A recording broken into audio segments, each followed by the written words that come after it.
Namun, sebelum kita memulai pembelajaran, mari kita sama-sama berdoa terlebih dahulu. Berdoa dipersilakan. Selesai? Nah, sebelum masuk ke pembelajaran, Ibu tidak akan lupa untuk mengingatkan kepada kalian untuk jangan pernah lupa membaca selama 15 menit sebelum pembelajaran. Karena apa? Karena itu adalah kewajiban kalian untuk berliterasi setiap harinya. Jangan lupa juga untuk menuliskan buku apa yang telah kalian baca di Edmodo nanti. Paham ya? Nah, jangan lupa untuk menyiapkan buku pelajaran, buku tulis, buku tugas, modul, berbagai sumber belajar, alat tulis, dan lain sebagainya.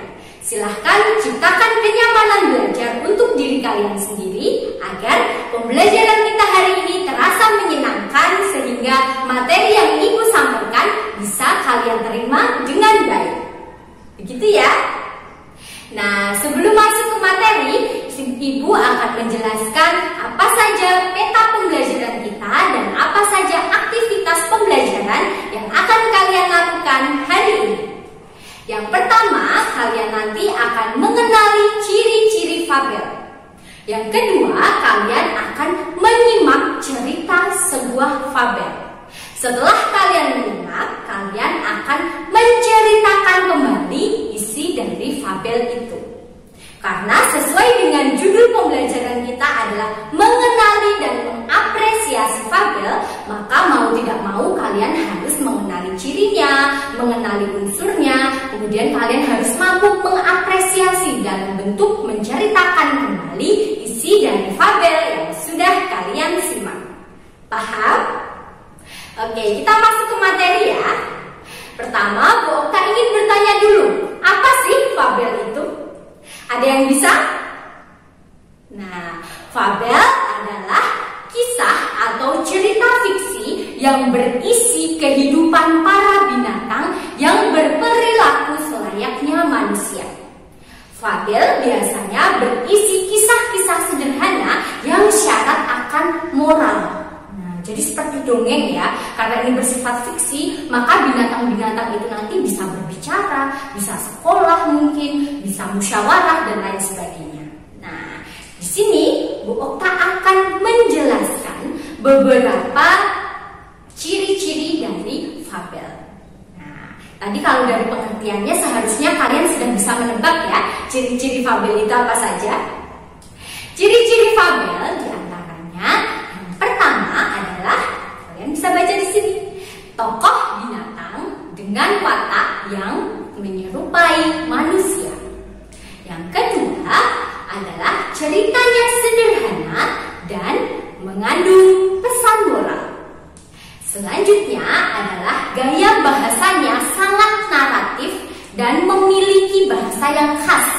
Biasanya diawali dengan pada suatu hari, pada suatu ketika, pada zaman dahulu, ya kan? Nah, selanjutnya kental akan interaksi sosial. Di dalam fabel pasti kalian sering sekali menemui yang namanya dialog antar tokoh. Jadi banyak sekali interaksi. Selanjutnya umumnya menggunakan sudut pandang orang ketiga. Nah, jadi di situ pengarang menceritakan, pengarang bersifat serba tahu. Gak mungkin kan kalian membaca fabel tapi tokohnya aku, menyebutnya aku. Nah, pasti kan si kancil, si singa, si beruang. Nah, itu namanya sudut pandang orang ketiga. Dan yang keenam, fabel itu menggunakan alur maju. Ingat-ingat ya, keenam ciri utama dari fabel. Paham? Nah, selanjutnya kita akan membahas unsur-unsurnya. Karena tadi judul pembelajaran kita itu mengenali dan mengapresiasi, maka langkah awal untuk mengenal fabel, kalian harus mengenali dulu ciri dan unsurnya. Dulu di cerita fantasi waktu semester 1, Bu Okta pernah menjelaskan unsur-unsur cerita fantasi. Dan unsurnya itu nanti sama seperti unsur yang ada di fabel. Apa saja? Masih ingat? Nah, unsur-unsur fabel kalian bisa menyimaknya di sini. Yang pertama ada tema, kemudian ada alur, ada tokoh dan penokohan, ada latar, ada sudut pandang, dan ada amanat. 1, 2, 3, 4, 5, 6. Ada 6 unsur dari sebuah fabel. Pada dasarnya bukan hanya fabel, setiap cerita, entah itu baik di dalam cerpen atau novel, cerita fantasi dan lain sebagainya, unsur cerita itu selalu sama. Ada temanya, alurnya, tokoh penokohan, latar, sudut pandang, dan amanatnya. Paham ya? Oke, karena kita sudah mengenal sedikit dari fabel, maka langkah selanjutnya kita akan belajar untuk mengapresiasi fabel. Langkah pertama untuk mengapresiasi fabel adalah silakan kalian menyimak video fabel berikut ini. Suatu hari di sebuah pekarangan, hiduplah burung merpati dan burung tekukur bersama-sama. Mereka dipelihara oleh seorang tuan yang baik hati. Setelah sekian lama tinggal bersama, merpati mulai iri hati sama tekukur. Ada yang tahu kenapa? Merpati merasa jatah makanan jagungnya lebih sedikit dibandingkan dengan tekukur. Merpati merasa tuannya sudah tidak sayang lagi sama dia. Merpati sedih memperhatikan sang pemilik yang lebih banyak memberikan jagung di tempat makan tekukur. Ingin rasanya ia kabur dari sangkar. Tapi ia tidak mau melakukannya karena besok ada perlombaan balap merpati yang harus diikuti. Ia pun bertekad untuk memenangkan perlombaan agar bisa membanggakan tuannya. Tiba-tiba merpati mendengar sebuah suara di kebun mentimun di belakang rumah. Ia melihat siapa? Ia melihat kancil yang hendak mengambil buah mentimun. Hei kancil! Kancil! Hah? Kancil terkejut dipergoki merpati. Hush, pelan-pelan, nanti ketahuan. Maaf, aku lapar. Nanti aku bawa bijinya sebagai ganti.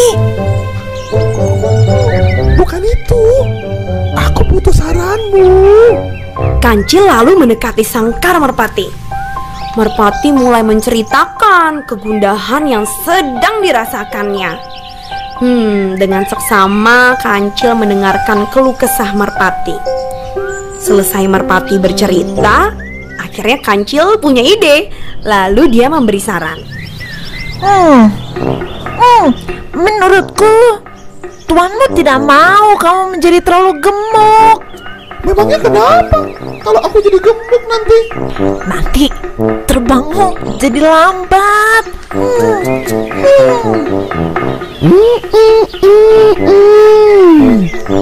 Itu tidak mungkin. Aku malah bisa terbang. Kancil hanya tersenyum lalu beranjak pergi. Tapi merpati cepat-cepat mencegahnya. Kancil, kamu mau kemana? Kembali ke hutan. Aku kan sudah memberi saran seperti maumu. Bukan itu saran yang ku mau. Lalu apa keinginanmu? Aku mau makan lebih banyak jagung seperti tekukur itu. Gini aja, kamu makan aja di sangkarnya si tekukur. Caranya Gini, kamu bujuk si tekukur itu supaya ia mau tuker sangkar saat makan jagung. Merpati mengangguk tanda mengerti. Akhirnya Kancil pun bisa pamit pergi.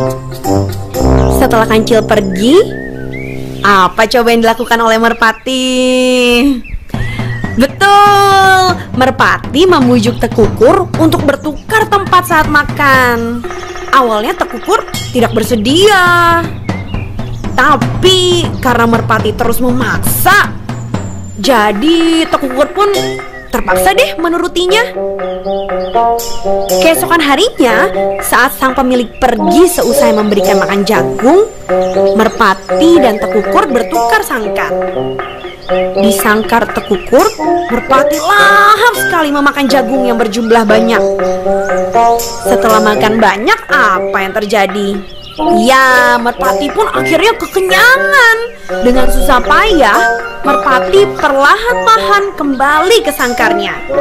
Saat merpati masih kekenyangan, tak lama kemudian sang pemilik mengeluarkan merpati dari sangkarnya, lalu membawanya kemana? Ya, ke perlombaan balap merpati.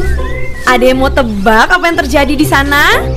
Ya, sayangnya di area perlombaan, karena merpati masih kekenyangan, ia tidak bisa terbang dengan cepat. Akhirnya merpati kalah deh. Sang pemilik kembali ke rumah dengan wajah sedih. Merpati pun dikembalikan ke sangkarnya. Di dalam sangkarnya, merpati tampak menyesal karena tak menuruti saran kancil. Ia pun menceritakan kekalahannya kepada tekukur.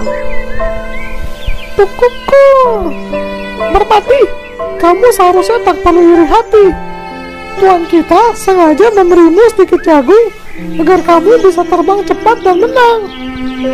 Tekukur, tekukur.